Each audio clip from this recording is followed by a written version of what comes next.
Dear students, welcome to the class.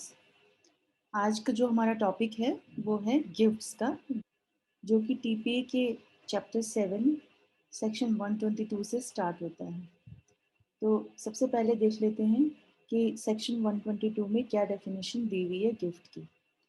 Gift is a transfer of certain existing movable और immovable property made voluntarily without consideration by donor to the donee and accepted by or on behalf of the donee।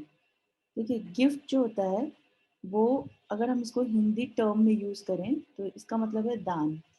तो दान जो है एक व्यक्ति से दूसरे व्यक्ति को दिया जाता है बिना किसी प्रतिफल के।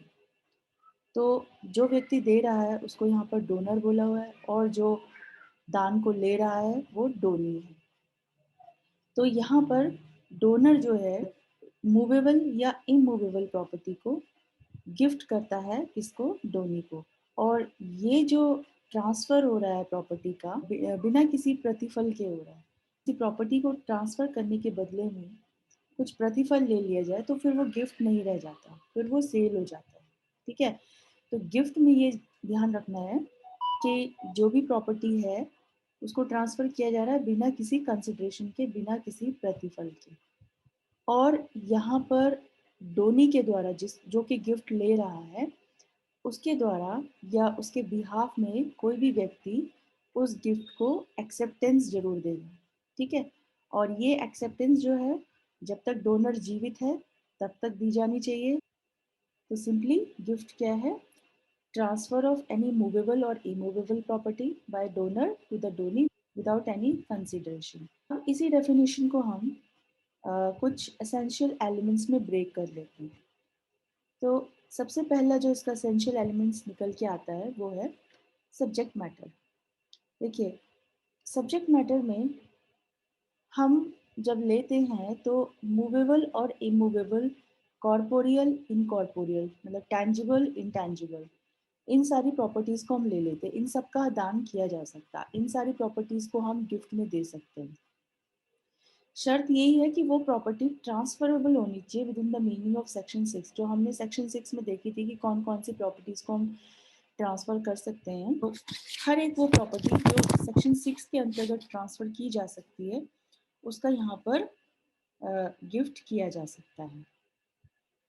इसके बाद जो सेकंड एलिमेंट इसका निकल के आता है वो है ट्रांसफ़र ऑफ ओनरशिप।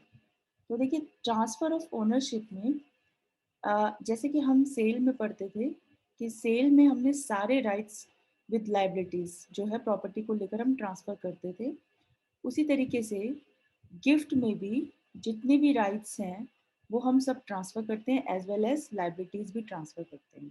ठीक है, तो गिफ्ट में किसी इंटरेस्ट का ट्रांसफर नहीं होगा, किसी पर्टिकुलर राइट का ट्रांसफर नहीं होगा। जितने भी प्रॉपर्टी से रिलेटेड राइट्स हैं, जितनी भी लाइबिलिटीज है, वो सब ट्रांसफर दोनों को हो जाएंगे। हाँ, लेकिन डोनर के द्वारा कुछ कंडीशंस लगाई जा सकती है गिफ्ट पे, गिफ्ट करने से पहले। तो सपोज डोनर ये कह सकता है जब तक डोनी 18 ईयर्स कंप्लीट नहीं कर लेता तब तक उसको जो है ये गिफ्ट नहीं मिलेगा, उसके बाद ही वो एलिजिबल होगा गिफ्ट के लिए, या उसके बाद ही उसको गिफ्ट मिलेगा। तो ये इस तरीके की कंडीशन डोनर के द्वारा लगाई जा सकती है। लेकिन जब भी वो ट्रांसफ़र करेगा तो वो पूरे राइट्स का ट्रांसफ़र करेगा। थर्ड एलिमेंट में जाते हैं तो ये है property must be in existence. जिस प्रॉपर्टी को हम दान कर रहे हैं, चाहे वो मूवेबल हो इमूवेबल हो, वो एग्जिस्टेंस में होनी चाहिए। भले ही हम दान आज की डेट में करें या हम किसी फ्यूचर डेट में करें, उससे कोई फ़र्क नहीं पड़ता। लेकिन जब भी हम वो ट्रांसफ़र कर रहे होंगे, जब भी हम वो गिफ्ट कर रहे होंगे, उस डेट को वो प्रॉपर्टी एग्जिस्टेंस में होनी चाहिए। नेक्स्ट जो हमारा एसेंशियल एलिमेंट है वो है वॉलेंटरी ट्रांसफ़र, कि जो भी प्रॉपर्टी का दान किया जा रहा है उसको डोनर के द्वारा वॉलेंटरीली दान किया जाना चाहिए, मतलब उसकी स्वेच्छा से, फ्री विल से। उसके ऊपर किसी भी प्रकार का प्रेशर नहीं होना चाहिए, इन्फ्लुएंस नहीं होना चाहिए, फोर्स नहीं होना चाहिए। जैसे कि हमने कॉन्ट्रैक्ट एक्ट में देखी थी, अगर ऐसी कोई चीज़ एग्जिस्ट करती है तो उसको वॉलेंटरी ट्रांसफ़र नहीं माना जाएगा। तो देखिए, जो पर्दानशीन लेडीज़ होती हैं, यदि वो कोई गिफ्ट करती हैं अपनी प्रॉपर्टी का, तो जिसको प्रॉपर्टी दी गई है उसको ये एस्टैब्लिश करना पड़ेगा कि उसने जो भी ट्रांजैक्शन की है, जो भी ट्रांसफ़र की है, वो अपनी सोच समझ के की है, अपनी इंडिपेंडेंट एडवाइस लेके की है और अपनी इच्छा से किया है। इस तरीके से डोनर की यहाँ पर फ्री विल होनी चाहिए। इसके बाद का जो एलिमेंट है वो है विदाउट कंसिडरेशन। तो ठीक है, हम बता चुके हैं गिफ्ट जो होता है वो ग्रेट्यूटस ट्रांसफ़र होता है। इसमें कोई भी पेक्यूनियरी इन्वॉल्वमेंट नहीं होता है। डोनर अगर किसी प्रॉपर्टी को दान कर रहा है तो उसके बदले में वो कुछ नहीं लेगा। अगर वो कुछ ले लेता है तो वो गिफ्ट की कैटेगरी में नहीं आता है।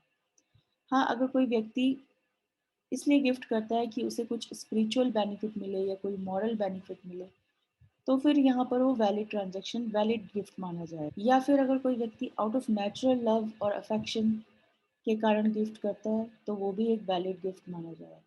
जैसे हम देखते हैं, सपोज़ फादर है, तो वो out of natural love and affection अपने सन को जो है पूरी प्रॉपर्टी गिफ्ट कर सकता है, तो वो एक वैलिड ट्रांजैक्शन माना जाएगा। नेक्स्ट इसका एसेंशियल एलिमेंट है कि donor must be a competent person. अब जो व्यक्ति गिफ्ट कर रहा है, जो दान दे रहा है, वो एक कॉम्पिटेंट पर्सन होना चाहिए, सुई जनरस, ठीक है, स्वाधीन, अपने आप में एक स्वाधीन व्यक्ति है, ठीक है।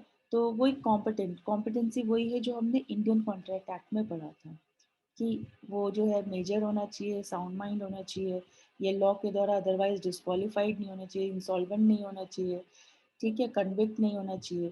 तो ये सारी कंडीशन एक डोनर को फुलफिल करनी पड़ेगी।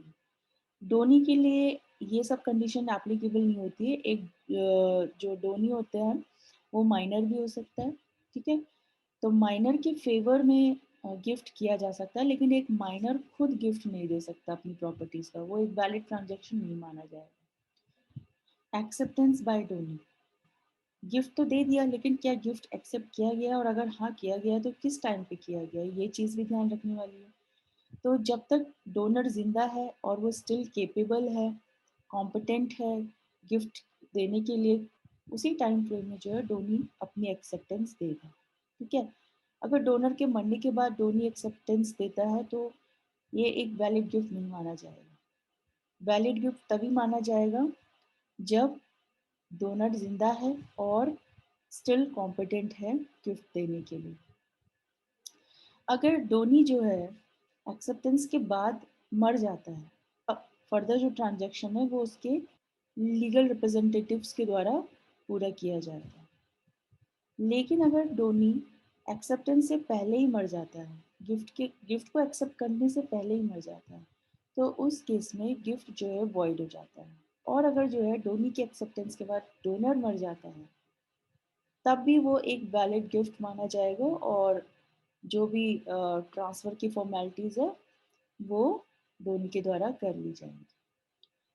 तो जो डोनी होगा वो एक असरटेनेबल पर्सन होगा, मतलब आप ऐसे नहीं कर सकते कि पब्लिक एट लार्ज को गिफ्ट कर लें। डोनर को बताना पड़ेगा कि वो किसको गिफ्ट दे रहा है। अगर दो व्यक्ति हैं तो दोनों का नाम बताना पड़ेगा, तीन व्यक्ति तो तीनों के नाम बताने पड़ेंगे। तो कुछ असरटेनेबल नंबर होने चाहिए। ये यहाँ पर डोनर को क्लियरली रेफर करना पड़ेगा कि वो किसको गिफ्ट दे रहा है। तो यहाँ पर आज हमने सेक्शन 122 कवर कर लिया है। इसके जो फर्दर सेक्शन है हम वो नेक्स्ट लेक्चर में कवर करेंगे। Till then keep studying. Thank you.